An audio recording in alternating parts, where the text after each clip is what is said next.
Very good morning. Akbar and Birbal. ஒருமுறை ஒரு பணக்கார வணிகரின் வீட்டில் திருட்டு நடந்தது.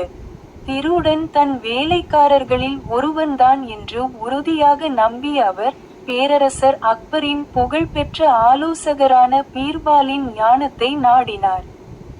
தனது சந்தேகத்தை விளக்கிய வணிகர், குற்றவாளியை கண்டுபிடிக்க உதவுமாறு கேட்டார்.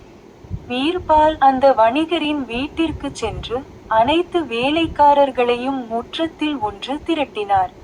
உங்களில் யார் வணிகரின் வீட்டில் திருடினீர்கள்? என்று கேட்டார்.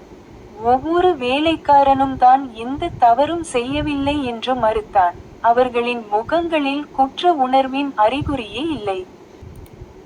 ஒரு கணம் யோசித்த பீர்பால் ஒரு திட்டம் தீட்டினார். அவர் ஒவ்வொரு வேலைக்காரனுக்கும் சம நீளமுள்ள ஒரு குச்சியை கொடுத்து, இவை சாதாரண குச்சிகள் அல்ல. நாளை காலைக்குள் திருடனுக்குச் சொந்தமான குச்சி 2 அங்குலம் நீளமாக வளர்ந்திருக்கும். நாளை உங்கள் குச்சிகளுடன் இங்கே திரும்புங்கள், அப்போது உண்மையை நாம் காண்போம் என்று அறிவித்தார். வேலைக்காரர்கள் தங்கள் குச்சிகளை எடுத்துக்கொண்டு அன்றிரவு வீட்டிற்கு சென்றனர்.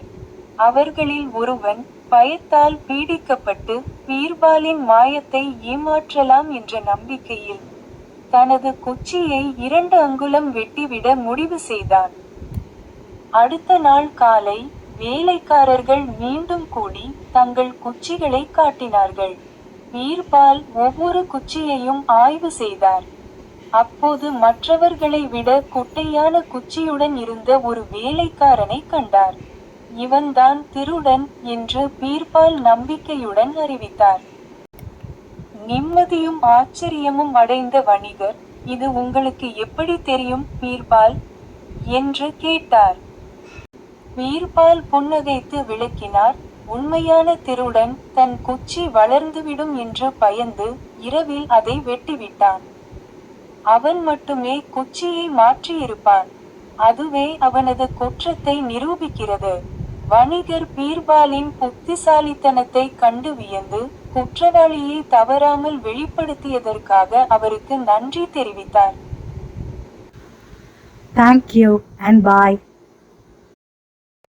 Like, share and subscribe for more videos.